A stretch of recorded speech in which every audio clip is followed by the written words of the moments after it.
Thank you thank you thank you thank you. हे एकतर्फा नगरपालिकेने पूर्ण वाणीसाहेब कमाड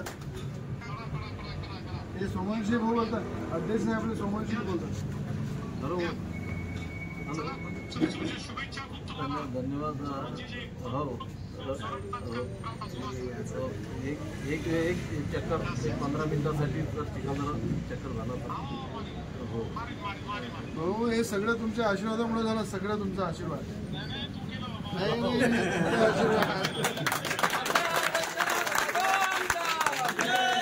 नाही आशीर्वाद. Thank you thank you.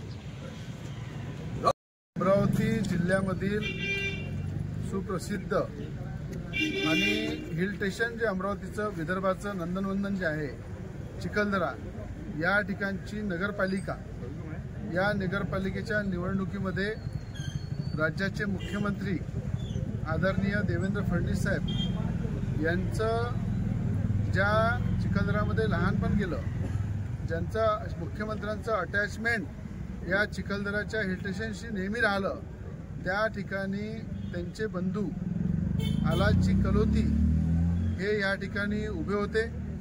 या ठिकाणी जेवढे या ठिकाणी 9-10 कॅन्डिडेटनी फॉर्म भरले होते त्या सगळ्यांनी मुख्यमंत्र्यांच्या नेतृत्वावर विश्वास ठेवून मुख्यमंत्र्यांच्या विकासाचा जो आराखडा आहे, ज्या विकासाच्या माध्यमातून चिखलदराला चांगलं विकसित करायचं आहे, अशा सगळ्या विकासाच्या योजनेला समोर पाहून आज या ठिकाणी सगळ्यांनी या ठिकाणी विड्रॉ केलेला आहे.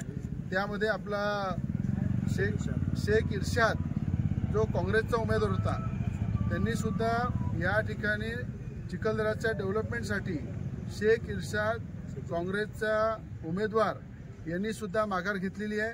गवळी समाजाचे अनेक उमेदवार होते, त्यांनी सुद्धा माघार घेतलेली आहे. आणि अनअपोज या ठिकाणी आल्हाजी कलोती मुख्यमंत्र्यांचे बंधू या ठिकाणी निवडून आलेले आहे. या नगरपालिकेच्या नेतृत्वामध्ये राजूभाऊ सोमवंशी जे नगराध्यक्षाचे आमचे कॅन्डिडेट आहे, त्यांच्या सुद्धा नेतृत्वावर सगळ्यांनी विश्वास ठेवला. या ठिकाणी विश्वास ठेवून ही जी भूमिका आज या ठिकाणी घेतलेली आहे, हे फक्त चिखलदराच्या विकासासाठी घेतलेली आहे. ज्यांनी विड्रॉ केला त्यांचं सगळ्यांचं मनापासून मी धन्यवाद मानतो. आणि विकासासाठी पुढच्या लोकांनी सुद्धा पुढे येऊन अशा प्रकारचा विड्रॉ करून एकत्र बसलं पाहिजे आणि चिखलदराचा विकास केला पाहिजे, हे सगळ्यांना मी आवाहन करतो. जय श्रीराम. आज या ठिकाणी चिखलदरा जे आमच्या विदर्भामधलं सगळ्यात मोठं हिल स्टेशन आहे आणि एशियामधलं 3rd लार्जेस्ट स्कायवॉक, जे महाराष्ट्राचे मुख्यमंत्री देवेंद्र फडणवीस साहेबांनी हे मोठी एक विदर्भामध्ये चिखलदराला जे मोठा फंड देऊन एक मोठी टुरिझमच्या माध्यमातून जी उपलब्धी दिली आहे, त्याच्या अनेक NOC सेंट्रल गव्हर्नमेंटच्या, राज्याच्या त्या ठिकाणी पाठपुरावा करून आज पुन्हा जोमात काम चालू आहे. या ठिकाणी आमचे राजूभाऊ सोमवंशी ज्यांनी सुद्धा मोठ्या प्रमाणात पाठपुरावा केला आणि आल्हाजी कलोती यांनी सातत्यानं CM साहेबांशी संपर्क करून या कामाला जे पुढे आणलं. आणि अमरावती जिल्ह्याच्या माजी खासदार नवनीत राणा यांनी सुद्धा केंद्र लेवलवर फॉरेस्टच्या अनेक परमिशन मिळवून दिल्या. राज्य लेवलच्या परमिशनसाठी मी पाठपुरावा केला आणि आज अत्यंत गतीने, चांगल्या फास्ट गतीने या ठिकाणी स्कायवॉकचं काम चालू आहे आणि येणाऱ्या 4 महिन्यामध्ये हे जनतेसाठी सुरू होईल. आणि मला विश्वास आहे येणारी नगरपालिका जी आहे त्या ठिकाणी मुख्यमंत्र्यांच्या विचाराची, ज्या ठिकाणी भाजपचं पूर्ण पॅनल हे खऱ्या अर्थानं बहुमताने निवडून येईल आणि हे भाजपचं पॅनल येणं मुख्यमंत्र्यांची ताकद वाढवणे आणि मुख्यमंत्र्यांचं लक्ष वेधण्यासाठी, चिखलदराच्या विकासासाठी हे भाजपचं पूर्ण पॅनल संपूर्ण चिखलदराच्या जनतेने निवडून दिलं पाहिजे.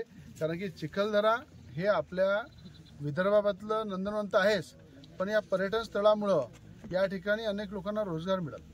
या ठिकाणी मोठ्या प्रमाणात पाण्याची व्यवस्था मोठ्या प्रमाणात केली जाईल. स्कायवॉकच्या माध्यमातून एशियामधला हा 3rd लार्जेस्ट स्कायवॉक, याचं खऱ्या अर्थानं उद्घाटन झाल्यानंतर या ठिकाणी आणखी चिखलदराची मोठ्या प्रमाणात वैभव वाढेल. आणि याच्या उद्घाटनाला आम्ही सगळे मुख्यमंत्र्यांना आणू आणि मुख्यमंत्र्यांच्या शुभ हस्तेच याचं लोकार्पण करू. नवीन नगरपालिकेच्या माध्यमातून राजूभाऊ सोमवंशी हे नगराध्यक्ष बनतील आणि या ठिकाणी आमचे आल्हादभाऊ कलोती उपाध्यक्ष बनतील. यांच्या नेतृत्वामध्ये CMच्या उपस्थितीत याचं उद्घाटन करू. म्हणून सगळ्यांना हाजरून विनंती करतो की चिखलदऱ्याच्या विकासासाठी एक मताने कमळाला मतदान करा आणि ताकदीनं निवडून द्या.